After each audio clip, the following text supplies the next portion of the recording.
Salut tout le monde, j'espère que vous allez bien.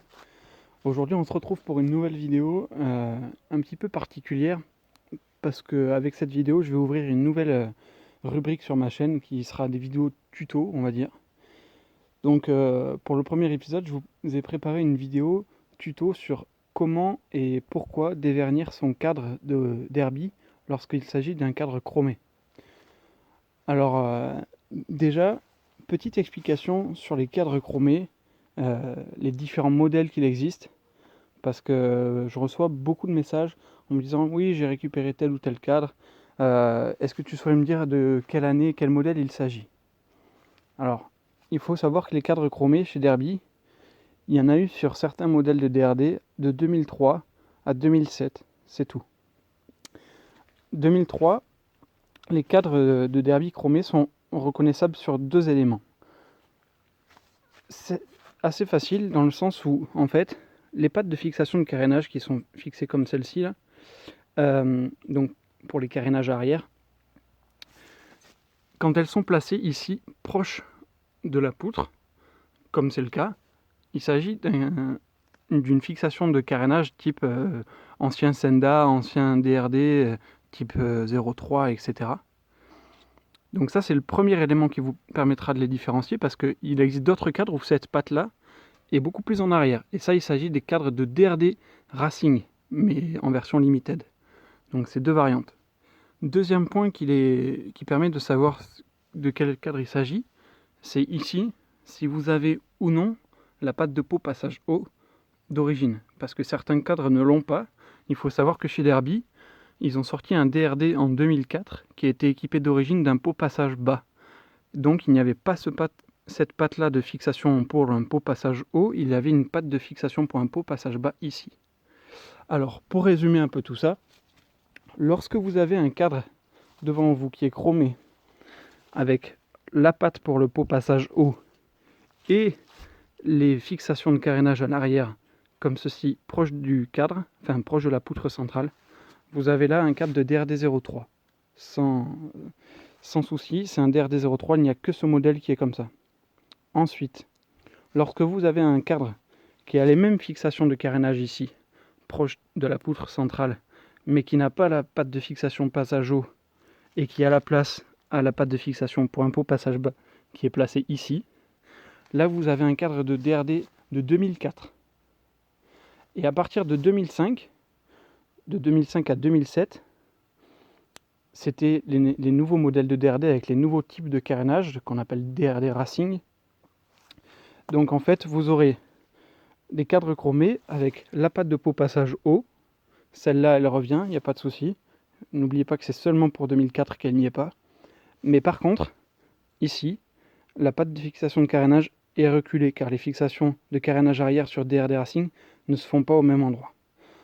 Donc voilà, je vous ai résumé un peu les différentes manières de les reconnaître. En tout, il y a 3 modèles de cadres chromés différents, sachant que de 2005, 2006 et 2007, en fait, il n'y a aucune différence sur les cadres. Ils sont exactement pareils. Voilà. Alors, du coup, je voulais aussi aborder avec vous un autre sujet. Il y en a beaucoup qui m'envoient des messages. Oui, pourquoi je devrais dévernir mon cadre chromé? Quel intérêt? À quoi ça sert? Sur l'entretien, est-ce que c'est plus facile, moins facile? Est-ce qu'il va pas rouiller? Comment je dois faire? Etc. Alors en fait, je dois vous expliquer une chose. Le vernis qui était appliqué d'origine sur les cadres chromés par Derby à l'époque, effectivement, c'était fait en vue de le protéger à long terme. Sauf que ce vernis-là, au fil des années, il finit par ternir et donner un aspect un peu peau d'orange qui fait que le chrome du cadre perd de son éclat. Donc c'est souvent le cas sur les vieux cadres que l'on trouve. Et c'est là que vient tout l'intérêt de dévernir son cadre. En fait, dévernir son cadre, c'est-à-dire qu'on va appliquer un décapant qui va nous permettre d'enlever le vernis sur toute la surface du cadre et refaire venir l'acier chromé qui est dessous à son état brut naturel. Parce que souvent on me dit aussi, oui, c'est un cadre en alu. Absolument pas, c'est entièrement faux, c'est des cadres en acier trempés dans un bain de chrome. Du coup, l'avantage d'enlever le vernis, ici c'est un cadre que j'avais commencé à dévernir, mais il reste des endroits où il y a du vernis. Ici vous allez le voir, cette partie-là est dévernie, celle-là ne l'est pas. Donc vous voyez facilement, en fait, si la mise au point se fait bien, voilà, l'aspect peau d'orange un peu terne que peut avoir le vernis avec le temps. Vous voyez, en plus il s'effrite tout seul. Voilà, donc en fait on va essayer d'éliminer tout ça pour redonner l'éclat du cadre ici, sachant que là je ne l'ai absolument pas nettoyé, ni passé de coups de belle gomme pour l'entretien, ni quoi que ce soit.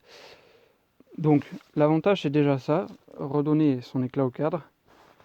Ensuite, pour la deuxième question que l'on me pose souvent, au niveau de l'entretien, il y en a qui craignent que sans le vernis ça rouille plus facilement ou pas. Alors j'ai envie de rassurer tout le monde, c'est assez faux. C'est pas parce qu'on enlève le vernis du cadre qu'il va rouiller plus facilement. Vous remarquerez d'ailleurs que sur les cadres chromés ou pas d'ailleurs, des anciens cadres de derby, souvent ils sont rouillés à cet endroit-là, autour de la boucle arrière, autour de cet endroit-là. Ça c'est pour une raison très spécifique, c'est que ici, dans le passage de roue d'origine, vous avez le support batterie. Et les anciens types de batteries, on connaît plus ça maintenant, mais il fallait les recharger soi-même en acide de temps en temps. Et le problème est que très souvent, on en mettait un peu autour, et en fait c'est l'acide lui-même qui attaquait le métal et qui provoquait la rouille. Et donc si vous dévernissez votre cadre en entier, c'est pas pour autant qu'il va rouiller plus facilement. Il vous faudra certes être un peu plus attentif, veiller à l'entretenir correctement, et ça je vais vous montrer comment faire, mais il n'y a aucun risque de plus pour la rouille. Alors après, comment faire? Je vous ai tout préparé pour vous expliquer comment ça marche. Alors, pour décaper un cadre, il faut utiliser du décapant qui se présente sous différentes formes, mais le plus efficace c'est le décapant en gel qu'on appelle, qui s'applique avec un pinceau. La marque la plus connue, mais aussi la plus efficace, c'est V33. Donc ça se présente sous des petites bouteilles de cette forme-là. Voilà.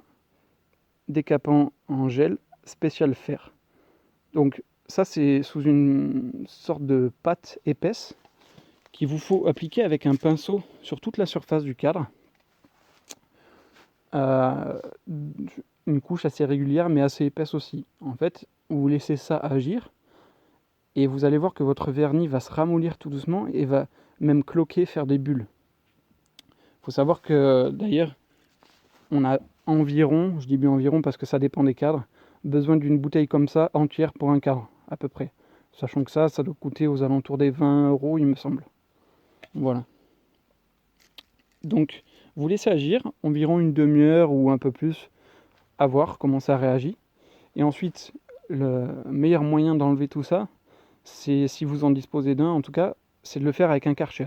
Moi j'en ai pas, j'enlève tout à la main, je rince à l'eau vite fait comme je peux après, mais je galère, je mets beaucoup plus de temps.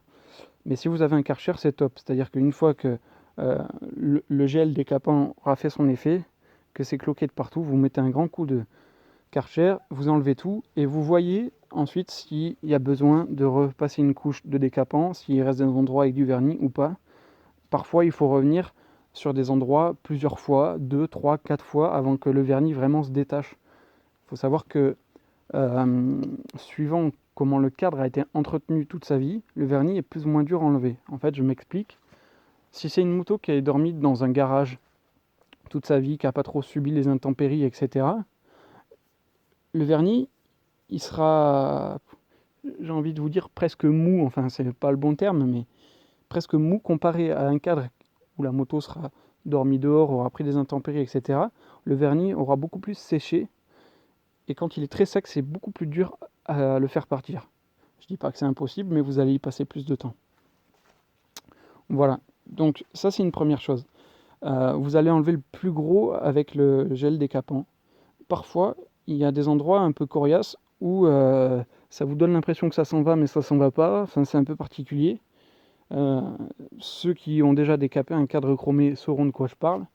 Du coup, je vous donne une petite astuce que j'ai moi. Moi, j'utilise dans les cas comme ça un peu de paille de fer, comme ceci. Alors forcément, c'est de la paille de fer assez fine, mais n'ayez pas peur, ça ne raye pas votre cadre. Bien sûr, si vous prenez une paille de fer beaucoup plus grosse, ça rayera votre cadre. Mais là, c'est de la paille de fer fine, je crois que c'est de la numéro 2, celle-ci. Donc, ça ne raye pas votre cadre et ça vous aide à enlever tout ce qui reste. Donc, n'hésitez pas. Ensuite, une fois qu'il est entièrement déverni, comme celui que vous avez là sous les yeux, Le plus simple pour lui donner son éclat final, c'est d'appliquer du Belgum. Alors chez Belgum, il existe tout type de produits. Forcément, il y en a un qui est adapté pour les pièces chromées. C'est le Belgum Chrome que vous avez là sous les yeux. Donc ça, pareil, je vous donne une petite astuce que j'ai moi pour pareiller les supports sur lesquels je les applique. Bon là, vous allez me dire c'est de l'acier, donc c'est moins tendre. Mais par exemple, des fois, ça m'arrive d'utiliser du Belgum sur des pièces en alu poli. Et c'est vrai que ça se raye assez vite parce que l'alu est assez tendre. Donc pour éviter de rayer, j'utilise la chose la plus douce possible, à savoir du coton.